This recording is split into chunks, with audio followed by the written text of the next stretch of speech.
sudah saya sampaikan pada pertemuan sebelumnya, ya, pada kesempatan kali ini saya akan menyampaikan materi pada pertemuan ketiga kita, yaitu mengenai tahapan-tahapan penelitian.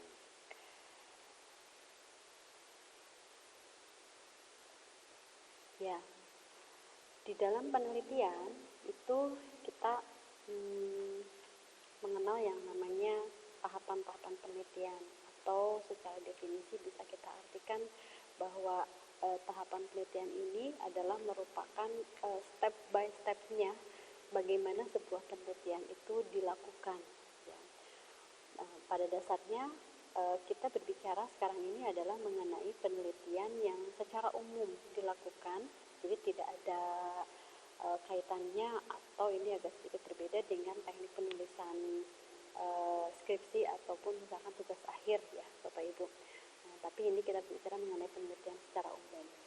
Nah, tahapan penelitian ini ada beberapa. Yang pertama ada pilih atau tentukan area investigasi atau eksperimen, kemudian lakukan pencarian literatur, lalu definisikan masalah atau tentukan pertanyaan riset, ya, atau susun hipotesis, kemudian kembangkan metodologi penelitian, lalu ada menemukan teori yang relevan, lalu melaksanakan riset, menginterpretasikan hasil riset, menerima atau menolak hipotesis, ya, tapi ini sifatnya opsional bila riset tersebut bertujuan untuk menguji hipotesis. Kemudian tulis dan atau publikasikan hasil riset, lalu selanjutnya poin terakhir adalah mengulangi studi. Nah, ini biasanya untuk mengulangi studi itu akan dilakukan oleh peneliti lain berdasarkan dari hasil penelitian kita. Nah, pertama kita lihat yang bagian paling pertama, yaitu adalah pilih atau tentukan area investigasi atau eksperimen, ya. Nah, kebanyakan memang para peneliti, mungkin bisa disebutkan kita, ya, kita atau semua mahasiswa atau misalkan peneliti pada umumnya, ketika akan melakukan sebuah eksperimen, itu poin awal harus menentukan area investigasinya dulu, area eksperimennya dulu. Nah, maka pada pertemuan sebelumnya sudah saya sampaikan, mungkin Bapak Ibu masih ada yang mengingatnya apa itu yang disebut dengan point of interest, ya. Nah, ini sesuai dengan tugas yang kemarin, ya Bapak Ibu, harus menentukan point of interest-nya berdasarkan dari apa yang menjadi peminatan untuk masing-masing calon peneliti. Nah, biasanya untuk memulai awal penelitian itu diawali dengan secara pribadi dulu, yaitu point of interest itu, interest dari pribadi si peneliti, gitu. Kenapa harus secara pribadi terlebih dahulu? Karena di dalam proses penelitian, Bapak Ibu, nanti tentunya kita akan mengalami kendala pada prosesnya, ya. Nah, ketika si area investigasi atau eksperimen tersebut itu berdasarkan dari ketertarikan secara pribadi, maka ketika terjadinya kendala di tengah-tengah itu tidak akan menyerah begitu saja, gitu. Jadi mereka akan terus bagaimana mencari solusi dari setiap kendala yang ditemukan ketika di dalam proses eksperimennya. Nah, kalau kita sudah menemui atau sudah menemukan area investigasi yang cocok atau misalkan yang sekiranya bisa dijadikan sebagai bahan penelitian, ya. Nah, tentunya dengan berbagai pertimbangan. Saya ulangi lagi, pada pertemuan sebelumnya juga kan ada, ya, bagaimana cara kita menentukan permasalahan, apakah permasalahan tersebut itu bisa atau layak dijadikan sebagai bahan penelitian atau tidak, ya. Nah, jadi setelah ada area investigasi yang akan kita teliti, langkah selanjutnya itu adalah menganalisisnya, apakah permasalahan tersebut itu bisa atau layak dijadikan sebagai bahan penelitian atau tidak, ya. Nah, kemudian langkah selanjutnya di sini adalah melakukan pencarian literatur, ya, melakukan pencarian literatur. Nah, ini sudah Bapak Ibu coba, ya, pada pertemuan sebelumnya, yaitu dengan mencari jurnal-jurnal penelitian yang terkait, yang ada relevansinya dengan tema yang Bapak Ibu ambil, ya. Nah, lalu setelah melakukan pencarian literatur, definisikan masalah atau tentukan pertanyaan riset atau susun hipotesis, ya. Nah, untuk pertanyaan riset dan hipotesis itu kembali lagi kepada jenis metode apa yang akan digunakan. Karena tidak semua metode penelitian itu memerlukan atau harus menyusun hipotesis.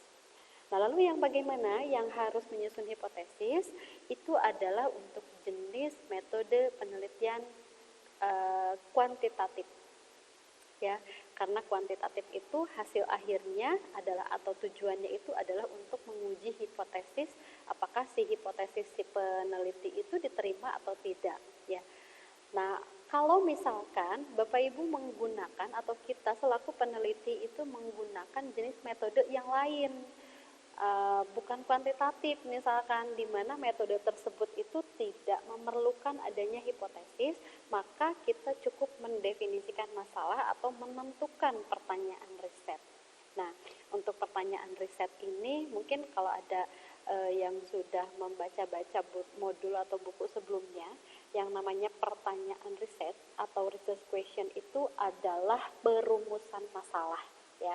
Jadi perumusan masalah itu tentu sangat berbeda dengan identifikasi masalah, ya. Kita di sini menemukan beberapa istilah, ada yang namanya identifikasi, ada yang namanya perumusan. Nah, tentu keduanya itu adalah merupakan sesuatu yang berbeda. Nah, untuk perumusan itu adalah merupakan pertanyaan riset atau research question. Nah, nanti pada slide berikutnya akan kita bahas. Kemudian, setelah mendefinisikan masalah atau untuk menentukan pertanyaan riset, selanjutnya adalah kembangkan metodologi penelitian. Nah, kenapa kita harus memiliki metode penelitian? Itu sebagai kerangka di dalam penelitian, ya. Karena setiap metode itu mereka memiliki step by step, memiliki langkah-langkah yang harus dikerjakan oleh si peneliti.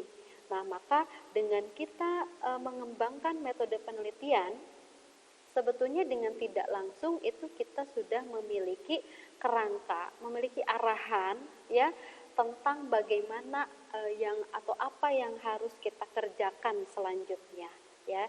Itu nanti akan dipandu oleh langkah-langkah di dalam metode penelitian. Selanjutnya, tentukan teori yang relevan, ya. Nah, lalu setelah menentukan teori yang relevan, barulah kita melaksanakan riset, ya. Kemudian hasil riset yang sudah dilaksanakan itu kita interpretasikan, ya. Lalu setelah diinterpretasikan, di sana bisa ada keputusan atau kesimpulan akhirnya, apakah riset tersebut itu bisa diterima atau tidak.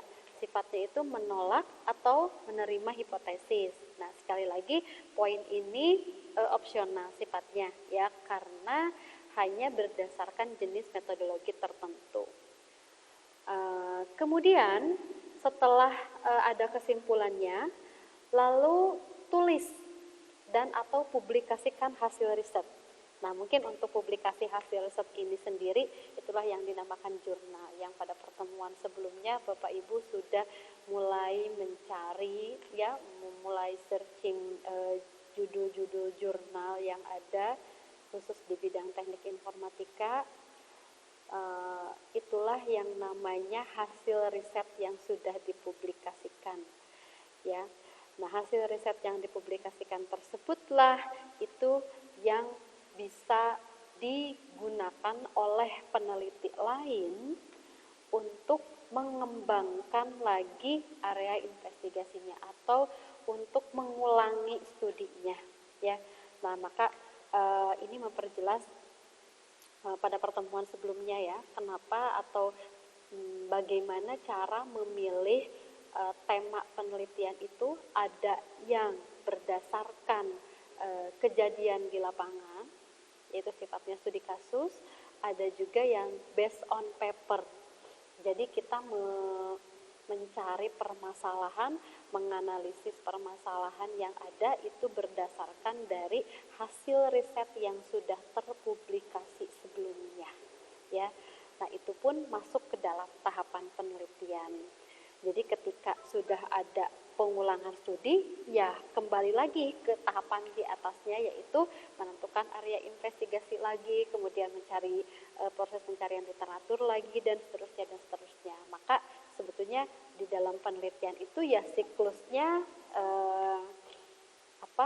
siklusnya sudah bisa kelihatan ya, pasti akan seperti itu terus gitu. Jadi bagaimana supaya kita memberikan kontribusi terhadap dunia penelitian itu, ya harus menghasilkan sesuatu yang memang betul-betul original, ya, sehingga bisa dilakukan pengulangan studi oleh peneliti yang lain. Ya, untuk slide berikutnya. Nah, di sini ada tahapan dasar penelitian. Nah, mungkin untuk tahapan dasar penelitian ini kita bisa langsung aplikasikan ke dalam proses pembuatan karya tulis ya, Bapak Ibu. Di sini ada 4 poin. Yang pertama ada identifikasi masalah, kemudian ada perumusan hipotesis atau perumusan masalah ya. Hipotesis ini sekali lagi spesifik untuk beberapa jenis metodologi saja. Kemudian pengujian hipotesis dan atau analisis. Lalu poin keempatnya adalah berupa kesimpulan. Nah, kita lihat satu-satu untuk pengertiannya. Pertama, identifikasi atau dan perumusan masalah. Nah, di dalam sebuah penelitian, menentukan identifikasi ini merupakan tahapan yang paling penting ya. Paling awal yang harus dilakukan oleh seorang peneliti itu adalah menentukan tadi, mengidentifikasi permasalahannya. Kalau saya contohkan di dalam proses pembuatan kerja praktek ya, misalkan Bapak Ibu, jadi ketika kita sudah memiliki tempat atau objek penelitiannya, kemudian kita juga sudah menentukan area investigasinya apa yang akan kita teliti, atau misalkan di bidang apa atau di bagian apa ya.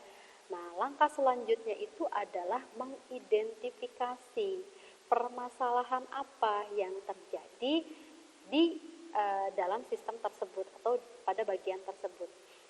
Nah, kenapa tahapan ini disebut paling penting? Karena semua jalannya penelitian itu akan dituntun oleh dua poin ini, baik itu identifikasi dan atau perumusan masalah.